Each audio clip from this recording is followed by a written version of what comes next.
भागवत धर्माचे निगुणे, एक उद्धरती श्रवणे, एक तरती पठणे, एक निस्तरती ध्याने, संसार पाशा. पूजनीय स्वामी कृष्णानंद लिखित शुक उवाच. श्री एकनाथी भागवत भावार्थ कथा या ग्रंथातील आज ऐकूया पुष्प 11 बंधमुक्त लक्षणे भक्त आणि भक्ती याचा भाग 6. शुकाचार्य परीक्षिताला पुढील कथा सांगू लागले. श्रीकृष्ण म्हणाले, उद्धवा, कर्म समर्पण होणं इतकं सोपं नाही. उद्धवा, केवळ निष्काम कर्म केली की ती समर्पण होतातच असं नाही. त्यासाठी मनात समर्पण भाव असायला हवा. तो फक्त एका भक्तीतूनच येतो. या भक्तीचा आरंभ माझ्या भजनानं होतो. मुमुक्षू माझं चरित्र वाचतात, श्रवण करतात, त्याचं गायन संकीर्तन करतात. त्यातून त्यांच्या मनात चिंतन प्रक्रिया सुरू होते. सामान्यांना केवळ श्रवणानंही हे साधतं. श्रवणास काहीच सायास पडत नाहीत. मनात श्रवणाविषयी श्रद्धा आणि निष्ठा असली म्हणजे श्रवण कार्याचं मन श्रवणात तल्लीन होतं. चरित्रकथेतील भाव, गायनातील सूर श्रोत्यांना विषयापासून दूर नेतात आणि उत्सुकतेची हुरहुर लावतात आणि तो श्रोता आणखीन आतुर होतो. ते भक्तिप्रेम होय. तेच मनाला प्रबोधन करतं. अशा तऱ्हेनं नामसंकीर्तनात श्रोता रंगतो आणि त्याच्या मनातील तम अशुद्धी आपोआप जळून जाते आणि मनाच्या शुद्ध अवस्थेत गाणारा आणि ऐकणारा दोघांचाही उद्धार होतो. उद्धवा, अशा प्रेमी भक्तांची मला आवड असते. त्यांच्यासाठी मी माझं वैकुंठधाम सोडून त्यांना भेटायला धावत येतो. अशा या भक्तांचे धर्म, कर्म, त्यांचं अर्थ, काम, त्यांचे संकल्प हे सर्व माझ्या ठायी समर्पित असतात. अशा या भक्तांना माझी चौथी भक्ती प्राप्त होते आणि केवळ तेच सत्यज्ञानाचे लाभार्थी होतात. उद्धवा, आर्त, अर्थार्थी, जिज्ञासू आणि ज्ञानी असे भक्तांचे 4 प्रकार आहेत. त्यापैकी आर्त हा स्वतःचे क्लेश निवारणार्थ माझी भक्ती करतो. अर्थार्थीच्या मनात धन सुखादी कामना असतात. त्यांची पूर्ती व्हावी या इच्छेनं त्यांची भक्ती होते.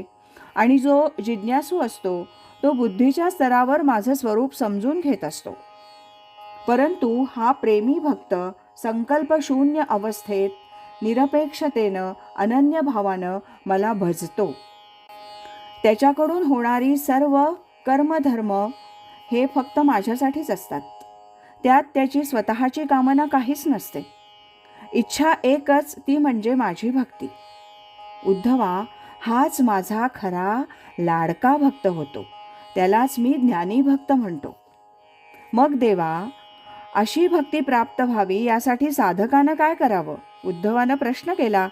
त्यावर भगवंत सांगू लागले, उद्धवा, अनेक लोक भक्ती म्हणून काहीतरी करीतच असतात, परंतु त्यानं फारसं काही साधत नाही.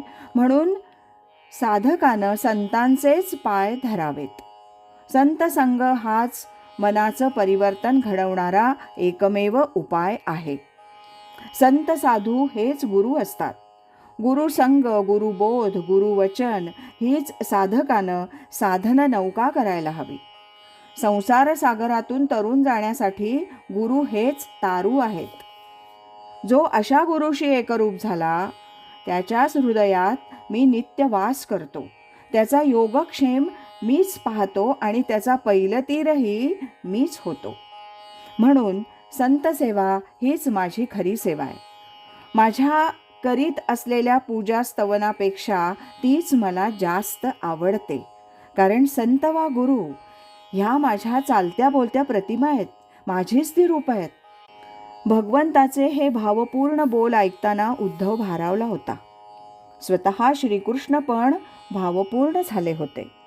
गुणातीत, भावातीत असं ज्यांचं वर्णन करतात ते गुरूंचे गुरु भगवान श्रीकृष्ण भक्ताच्या बाबतीत इतके हळवे कसे होतात याचं दर्शन उद्धव घेत होता.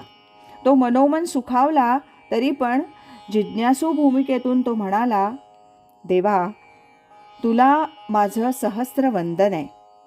जगात जाणते, ज्ञानी, पंडित अशी बरीच माणसं असतात, परंतु ती सारी त्रिगुणातच रमलेली असतात. त्यांना आत्मज्ञान झालेलं दिसत नाही. मग देवा, तुम्हाला अभिप्रेत असलेले साधू संत कसे असतात? त्यांची गुणलक्षणं कोणती? आणि आपण चौथी भक्ती म्हणून जिला म्हणता तिची लक्षणं कोणती? तसंच तुझ्या प्राप्तीसाठी साधू संत जे आचरण करतात त्या आचरणाच्या पद्धती नेमक्या कशा असतात? हे सर्व तू मला सविस्तरपणे सांगावंस असं वाटतं. देवा, तुझ्या रूपानं मूर्तिमंत ज्ञान माझ्यासमोर असताना या दासानं आपल्या मनाचं समाधान का न करावं? तेव्हा देवा, आपण ते मला सांगा.